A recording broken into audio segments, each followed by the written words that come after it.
Bonjour et bienvenue à tous. Aujourd'hui, nous allons nous pencher bien sûr sur la fête du jour, la Chandeleur, et plus précisément, fête de la présentation de Jésus au temple ou ancienne fête de la purification de la Vierge. Alors en quelques minutes, nous allons essayer de saisir l'essentiel de cette fête, voir son histoire, ses symboles et ce qu'elle peut encore nous apporter aujourd'hui. C'est parti!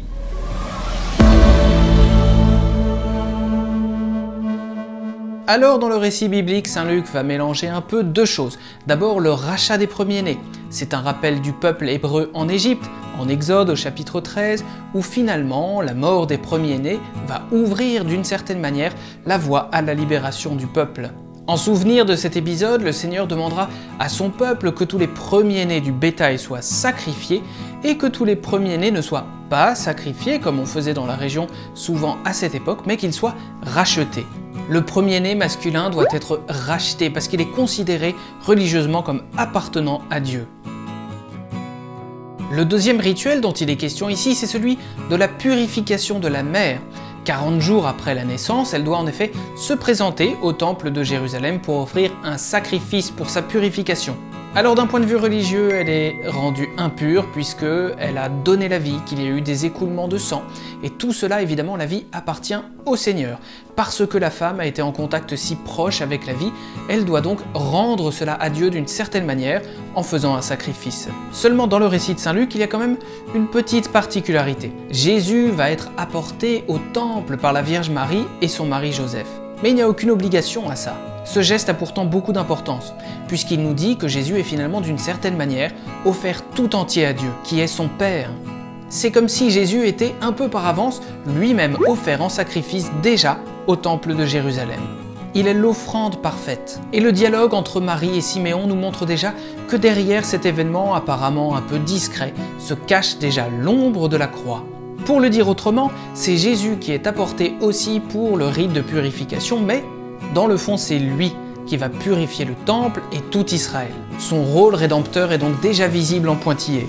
D'une certaine manière, Marie représente tout le peuple d'Israël, le peuple pieux, le petit peuple, qui attend sa rédemption et qui ouvre les bras à la purification. Un tout petit mot des symboles maintenant. Le symbole numéro 1 de la Chandeleur, c'est évidemment la lumière, puisque le mot même vient de chandelle. Cette petite lumière fragile qui brille dans la nuit hivernale est là pour nous rappeler que Jésus est bien cette lumière pour éclairer les nations dont va parler le prophète Siméon. En février, le jour va croître, on va commencer à sortir de la nuit hivernale. Et c'est pour ça que le symbole de la Chandeleur est aussi une crêpe qui a tout simplement la forme du soleil. Dans l'Antiquité, on faisait donc des processions avec des bougies dans la ville de Rome. Et encore aujourd'hui, le jour de la Chandeleur, on va bénir des bougies. À partir du XIVe siècle, on va ajouter également la fête de la purification de la Vierge, puisque le mois de février lui-même, février en latin, vient d'un verbe qui veut dire purifier. C'est un vrai mois de purification, et ça tombe bien, puisque le carême n'est pas très loin. Enfin, puisque le Christ est lui-même consacré en ce jour, c'est la fête de tous les consacrés, les religieux, les religieuses, qui sont configurés au Christ, le consacré à Dieu par excellence. Un dernier mot maintenant sur l'histoire.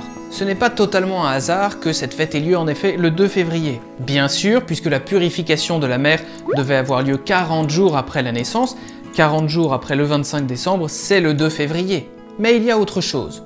Jadis, dans la Rome antique, il y avait cette fête de février que l'on appelait les Lupercales. C'était une fête de purification de la terre dans laquelle on invoquait le dieu Lupercus, qu'on associe au dieu Pan, une divinité agricole.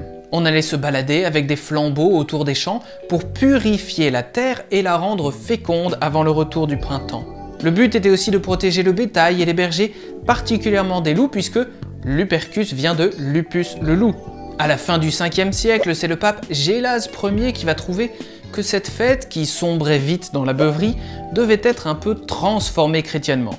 Pour ne pas la balancer totalement aux orties, on a donc trouvé très opportun de fêter à ce moment-là une autre purification, celle de la Vierge Marie, associée chez Saint Luc à la présentation de Jésus au temple.